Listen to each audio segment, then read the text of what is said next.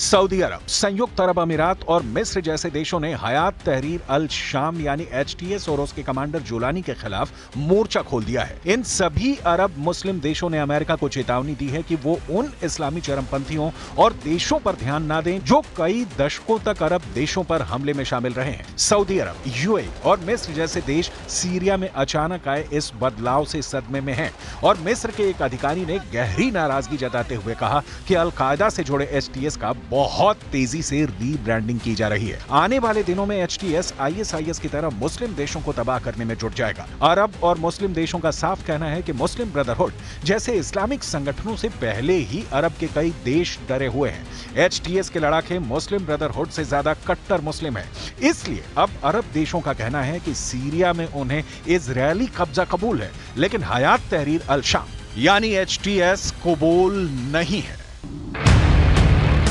कुल मिलाकर हालात ईरान के खिलाफ होते जा रहे हैं। अगर नेतन्याहू ईरान में भी सीरिया जैसे हालात पैदा करते हैं तो यह तय है कि ईरान के सुप्रीम लीडर अली खामेनेई का तख्ता पलट हर हाल में हो जाएगा।